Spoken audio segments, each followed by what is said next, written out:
Bismillahirrahmanirrahim. Assalamualaikum warahmatullahi wabarakatuh. Halo Sobat Oke Guru, juga Bapak Ibu Guru di SMPN 1 Cimahi. Bersama saya, Yuris Nurat, masih tetap di channel Yuris Nurat. Oke, kita mulai aktivitas kita hari ini. Kita akan coba membahas tentang cara membuat media pembelajaran interaktif dengan menggunakan PowerPoint. Baik, kita akan mulai dari step yang pertama. Yang pertama, di sini saya sudah siapkan contoh template yang sudah jadi. Kalau kita slidekan seperti ini, maka hasilnya ada tombol, namun ketika diklik di mana saja, dia akan berpindah ke slide berikutnya. Nah, tips yang pertama, kita harus mengatur supaya ketika diklik di area manapun, tidak berpindah slide. Contohnya seperti ini. Kita pilih menu slideshow yang ada di samping animation, kemudian tepat di bagian bawah ada menu setup slideshow. Nah, kita pilih setup slideshow. Nah, di show type ini ada browse at a kiosk full screen. Kita klik saja, kemudian klik OK. Nah, maka hasilnya jika di preview, diklik dimanapun dia tidak berpindah slide. Jadi slide akan tetap ada di slide pertama. Nah, bagaimana caranya supaya berpindah slide? Maka kita akan gunakan tips yang kedua, yaitu mengaktifkan tombol mulai. Caranya, kita klik pada tombol mulai dan manfaatkan menu insert. Nah, di sini ada sub menunya hyperlink. Kita pilih hyperlink. Maksud saya action. Kita pilih action. Nah, di sini ada hyperlink to, kita pilih hyperlink to next slide. Nah, namun kita jangan pilih next slide, kita pilih saja slide dan arahkan pada slide yang kedua, yaitu slide pada petunjuk penggunaan. Oke. Oke. Nah, kita lihat hasilnya, preview. Maka setelah itu, diklik di area manapun, tidak akan berpindah slide, namun pada saat diklik tombol mulai, maka dia akan berpindah slide seperti ini. Nah, itu tips yang kedua. Sehingga dengan demikian, Bapak dan Ibu Guru bisa membuat tombol menu interaktif untuk menuju ke konten manapun pada slide yang Bapak Ibu buat. Nah, kita maju ke slide yang kedua. Di sini sudah muncul beberapa tombol slide atau tombol menu. Ada menu home, ada tujuan, sumber belajar, ada quiz, ada daftar pustaka. Nah, bagaimana cara untuk mengaktifkan tombol ini? Nah, dengan cara yang sama, kita juga bisa memanfaatkan tips tadi dengan menggunakan hyperlink seperti ini.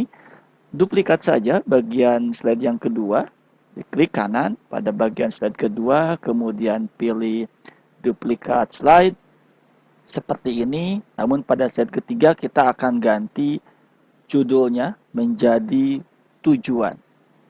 Menjadi tujuan. Nah, ini tujuan pembelajaran. Nah, di samping sini untuk keterangannya diketik saja tujuan pembelajaran. Oke, seperti itu. Sehingga nanti pada saat diklik menu tujuan pembelajaran harus pindah ke slide 3. Oke, caranya lakukan hal yang sama, pindah ke slide 2 terlebih dahulu, slide yang ini, kemudian klik tombol tujuan, lalu klik insert dan pilih action. Seperti biasa, pilih hyperlink to dan pilih slide. Kemudian arahkan ke slide 3 seperti ini. Oke. Klik OK kembali, lalu kita uji coba dari slide pertama. Slide mulai, maka akan pindah ke slide yang kedua, dan sekarang tombol tujuan sudah aktif. Namun yang ketiga ini belum aktif. Kita coba klik tujuan, nah maka akan berpindah ke tujuan. Namun timbul masalahnya apa? Tombol tujuan di slide 3 tidak aktif. Nah, jadi supaya bisa ikut aktif, maka tips yang ketiga, kita kopikan tombol tujuan yang di slide kedua ke slide ketiga. Jadi kita hapus dulu tombol tujuan yang di slide ketiga, kemudian kopikan tombol tujuan yang ada di slide kedua, kita copy, Ctrl C ditekan, pindah ke slide 3 dan klik paste atau tekan Ctrl V. Nah, seperti ini. Maka sekarang tombol tujuan yang di slide 3 itu sudah aktif. Kita akan coba saja, preview saja. Ini slide yang kedua. Kalau diklik tujuan, nah maka tombol tujuan yang ini aktif. Lalu tugas kita tinggal mengaktifkan ketiga tombol ini. Baik, kita akan percepat saja. Kita akan duplikat slide yang ini, duplikat. Yang keempat, kita tulis di sini sumber belajar,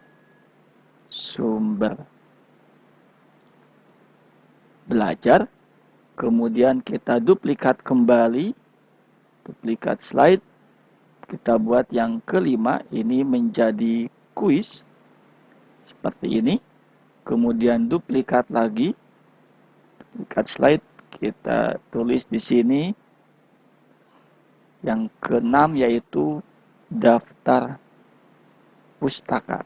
Nah, seperti itu. Jadi sekarang kita sudah punya 6 slide. Nah, jadi slide pertama tadi mulai, slide kedua petunjuk penggunaan, slide ketiga diisi dengan tujuan, slide keempat diisi dengan sumber belajar, slide kelima ada kuis, dan terakhir slide keenam ada daftar pustaka. Kita akan aktifkan semua tombolnya. Nah, masih di slide yang kedua, karena tombol tujuan sudah ada, maka kita tinggal aktifkan tombol sumber belajar, diklik di sini, kemudian pilih action, hyperlink to, kemudian next slide, pilih slide, dan arahkan ke slide yang ketiga, yaitu tujuan. Oh, sorry, slide 4 ya, berarti ada di sumber belajar, karena slide 3 sudah aktif. Baik, klik OK, kemudian kembali OK. Kemudian masih di slide yang kedua, kita klik tombol quiz, lalu pilih insert, action, dan sekarang kita arahkan ke slide yang berisi tentang menu quiz, yaitu ada di slide yang kelima, yaitu quiz. Klik OK, kemudian terakhir daftar pustaka, kita klik kembali di sini, kemudian insert, action, hyperlink to, next slide, kita pilih menu slide, arahkan ke menu yang keenam, kemudian OK. Nah, artinya Bapak dan Ibu guru, di sini di menu 2, tombol tujuan, sumber belajar, kuis, dan daftar pustaka sudah aktif. Kita coba, kita lihat hasilnya. Nah, sudah aktif semua. Kalau diklik kuis, maka dia akan kembali ke kuis. Namun, di slide kuis ini yang tombol yang lain belum aktif, karena linknya masih aktif di slide yang kedua. Baik, kita akan kembali yang ke slide kedua. Nah, tipsnya yang keempat adalah sekarang bagaimana supaya seluruh tombol ini bisa aktif di keempat slide ini, di 3, 4, 5, 6. Nah, langkah pertama kita hapus dulu semua tombol pada seluruh slide, seperti ini kita hapus. Kemudian di slide keempat juga sama, ini kita hapus. Sehingga semua slide itu tidak memiliki tombol, karena tombol di slide 3, 4, 5, 6 ini tidak aktif atau tidak memiliki link tujuan ke slide yang dituju. Nah, seperti ini. Sudah kosong, 3, 4, 5, 6 sudah tidak ada tombolnya, sedangkan tombol 2 masih tetap ada dan sudah aktif linknya. Nah, kita copy saja semua tombol ini, seperti itu. Kita copy, tekan Ctrl C, kemudian pindahkan ke slide 3, tekan Ctrl V atau paste, pindah ke slide 4, tekan Ctrl V atau paste, pindah ke slide kelima, lakukan hal yang sama, di paste juga, dan yang keenam, ini slide yang terakhir, kita paste, sehingga semua tombol pada slide sudah aktif.